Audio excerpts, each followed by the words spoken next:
Що ж, ми продовжимо великий етер. Дякую дуже Юрію Фізеру за те, що розповів про події поза межами України. Чекатимемо на історичні новини і завтра, як він сказав. А зараз ми долучимо до розмови Анзора Масхадова, сина обраного президента Чеченської республіки Ічкерія Аслана Масхадова, який був убитий за особистим наказом терориста і вбивці Владимира Путіна. Анзор, приветствую вас.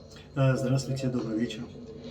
Я зразу глядачам скажу, що ми говоритимемо російською, щоб наш гість нас розумів і ми могли так спілкуватися. Я сейчас прочту кратко информацию для наших зрителей, чтобы они понимали, о чем мы будем говорить.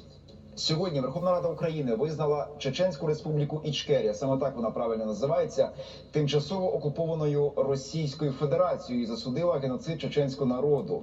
За проголосувало 287 народних депутатів. Про це повідомив народний депутат Олексій Гончаренко. За його словами, це вкрай важливе рішення, оскільки Путін вже давно намагається поневолити чеченців та змушує їх воювати проти українців. Росія повинна бути деколонізованою, а Ічкерія вільною, додав народний депутат.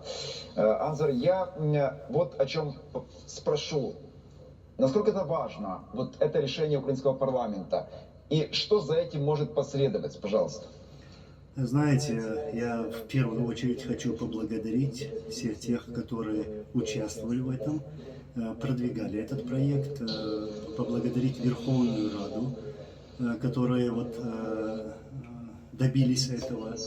Для нас, для чеченцев, это очень важное решение, ваше решение, и мы благодарим вас за это. Это то, за что воевали наши отцы, наши братья, которые отдавали свои жизни в этой борьбе против русских оккупантов. То есть это была наша цель – свобода и независимость.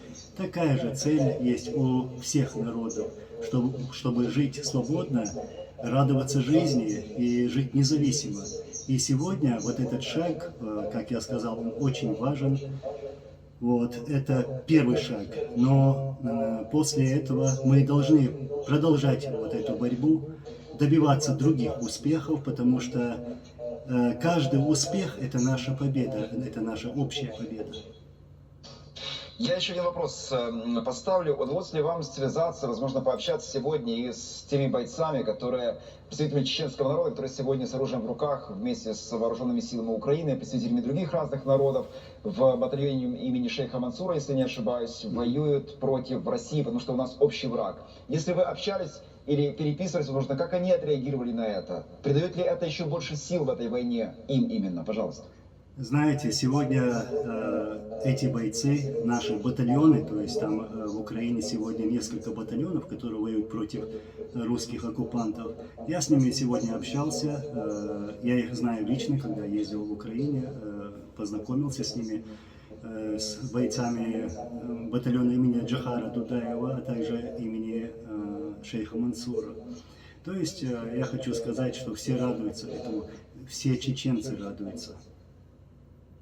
Я вас благодарю. К сожалению, времени немного, но самое главное мы услышали.